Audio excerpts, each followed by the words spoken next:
Welcome back, Kansas City. You guys are the only ones that care about this. The rest of the league could care less, but there's a new tackle in town in Kansas City. We're going to talk about him today because we want to give you a little bit of an insight. I was working on a Wanya Morris film review. That's out the window at this point because this is going to be an evolution of what we thought was coming. We're going to talk about what I think happened, and we'll see if Dan agrees here in a little bit. But the bottom line is Donovan Smith, formerly of the Tampa Bay Buccaneers, who was just kind of like surprise released here in the offseason, is now in Kansas City. And a lot of people are up in arms about why. We'll tell you why in a second. But just what it does right now as we go into OTAs, what does it mean for the team's stability, Dan? In your opinion, I think I know what I mean. It's fantastic for the team's stability. This is a great position to be in because now you have 4 tackles with starting experience on the roster. This allows them to literally go into camp and say the best 2 or the best 5 will start. And that's what matters. Andy Reid and Brett Veach have, ever since the Tampa Bay Buccaneers game, ironically enough, in the Super Bowl, have been about protecting Patrick Mahomes. And everything with Orlando Brown last year and the year before, they had to scheme a little bit too much with their offense. I think that they felt they needed to do something differently, whether that was going to be or whether that will be Jawaan Taylor or Donovan Smith, and then right tackle, whoever that ends up being, they're going to figure that out. But at the end of the day, putting bodies, athletic bodies, mind you, at tackle and in training camp is the best thing for the Chiefs because it will breed success through competition and allow you to get the best evaluation of the players that are in there based on how they're performing with everyone else around them. Athletes on the field, butts in seats. That's what you're looking for. Now, I'm going to roll a little bit of him as we go through so you guys can get a look because it's been a while since he was on the field. Had multiple injuries last season. Yeah. And I know got destroyed against the front that is in San Francisco, struggled at various times. I'm probably running this at full speed. I should probably slow that down. Here's the bottom line. And I'll discuss why he's here in a second. But as we just kind of take a look at some clips, and kudos to Nick Jacobs, who I took a couple of these from because I didn't have time to clip them all out myself. But he's a guy that has better feet than Orlando Brown does. Yeah. He doesn't have the reach. He doesn't have the strength, but he has better feet. And overall, if he is recovered, because he had an ankle issue at one point, and he had an elbow and a shoulder, and I've seen differing reports about which ended up like bothering him the most. At this point in the season, this is fairly early on, looks like he's moving just fine to me. I don't see he plays high, the older guys, they end up playing higher. They make up with the little tricks that they get. Now, there's some, and I don't know if this was, again, the repeat later, but Micah Parsons is going to get you a little bit. You got to expect that, right? Not much you could do there. No, there's going to be those plays. And so everything that I've seen on social media, and that's why we wanted to do this for you guys, is that it's all fire alarms and everything's burning to the ground. It's not that.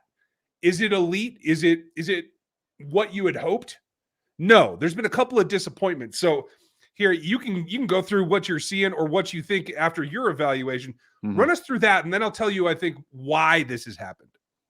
Yeah, so Donovan Smith is not going to be your left tackle of the future. Obviously, the fact that he's on a 1-year deal and it was signed today, this is Thursday, we're recording this, tells us that the deal is very kind of small. They have like just over $4 million in cap space. And the fact that it was done today without making any other moves tells us that number, that base number will be small. Okay. It will be at least $4 million, which is backup money. Okay. It is backup money. Now, we're going to see the incentives up to $9 million, which tells us also that his contract will be based on how much he plays and maybe starting a certain amount of games. That will all be in there. But what he's going to bring, if he's healthy, which the Chiefs say that he is healthy, he will bring healthy competition to that left tackle position. He can win that job. He absolutely can, because you're bringing in Jawaan Taylor, who was a right tackle, and you're asking him before all this happens to play left tackle. He's athletic enough to do it, but there is a very simple equation here.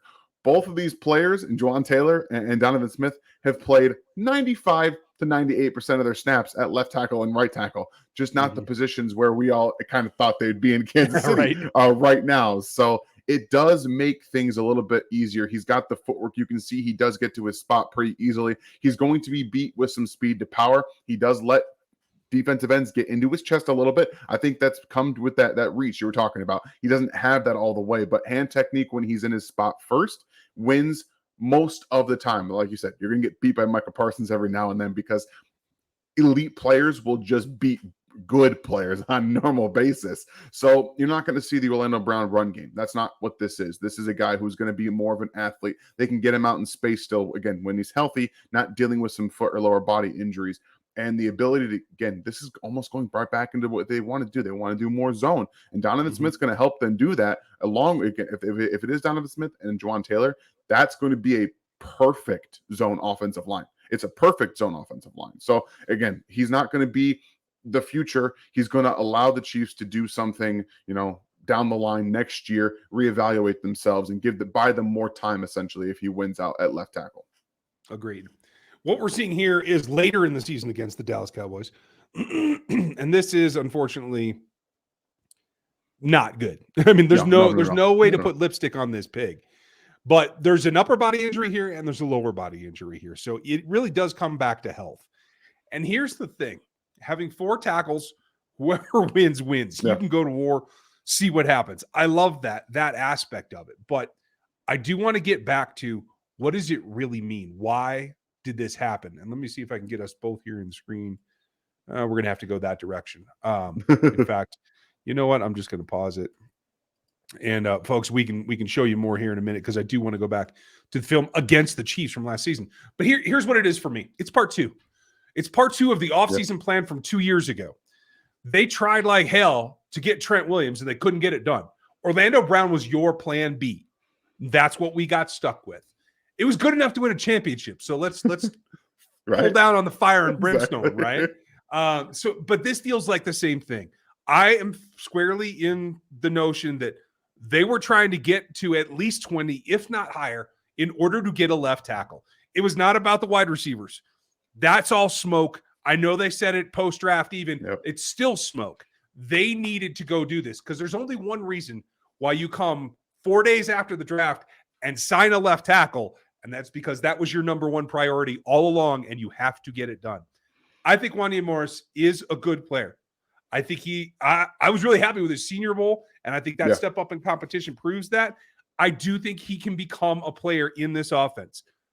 It's just not right this second. And it was going to be a battle with him and Lucas Niang. I think they got to that point, and there is a lingering injury with Wanya as well. We know that he pulled something at the combine itself. So there's a couple of things working against him there. But I think overall, whether it was the injury, whether it was just the development time, they got to the point where, like, okay, we did the best we could in the draft. We couldn't get the tackle we wanted. We had to take the next step down. Felix was there. We like Felix. We're bringing him in. Then, and you tell me how you feel, but I do feel like there was a large gap in the second round between the tiers of tackles. So Wanya could have been like the third tier, like the next guy up. I wasn't going to bring in Bergeron to this offense. I wasn't going to do a couple of other things. Wanya was at the top there. I had him just a little bit lower, but they had him higher. I think this was their like plan B-ish type move to get the best tackle you can on the third round. Yeah, I think that they wanted Anton Harrison. That was my first go-to from like the get-go. As soon as draft season started, I was like, this makes a lot of sense. And then the Jags with Cam Robinson, their news, they went ahead and took Anton Harrison. I think that was their plan because they knew they couldn't get as high to get the guys that they probably wanted at the most. They went top 10, top 12, top 15. Yeah. And then so you're going down and you're like, okay, the tackles we wanted at the top, we thought maybe would have a chance to slide if the quarterbacks go. Didn't end up happening. So Anton Harrison's the plan right now. We're going to try to get up 20, maybe a little bit in 23, somewhere to get in front of the Jags, people that need tackles, and it didn't end up happening. And now we're seeing a little bit of fallout from that. It feels like exactly like everything about Juwan Taylor playing left tackle, maybe a little bit of smoke because they did want to get a left tackle. But right now, I still think there's a very good chance that Juwan Taylor plays left tackle for the Chiefs this season. It's going to be a camp battle. I don't think that this is him, they're going to say, hey, Donovan Smith's going to start right away. Obviously, they're going to say what they have to when they sign him to give him confidence that they want him to be in the building and work for that starting spot. But the money is telling you that they don't view him as a starter, at least immediately. And that's fine. It's good. You're paying Juwan Taylor a ton of money to play either left or right. I don't care which one it is. Play the best 5 and the best 2 tackles out of camp you're in really good shape. Okay. I actually disagree with you a little bit because I do think he is going to be slotted right into play because at the end of the day, no matter what the contract says, I think they got themselves a little bit out of sorts in thinking that the 1A was going to be able to compete right now. And if he can't, that puts you in a bind. So you're going to go with the vet as a passover. My hope is that Donovan Smith doesn't have to start the whole year. That he can maybe put in the first quarter or the half and then let someone slide in, whether it's Lucas or Taylor moving over or whatever it is. I'd hate to see a position move in the middle of the season. But what you see here, it's not – don't take this the wrong way. This isn't like the glowing endorsement of being an all-world athlete. But in this film, when they play the Chiefs, and this is kind of what I leaned on the most because he was rumored to be healthy at one of the most healthy points of that time. He's able to beat Frank Clark 2 spots. He's easily dealing with George Karlaftis, except on a double move where he got a little bit off balance. I think we'll see that here in a minute. Swallowed up Carlos Dunlap right there.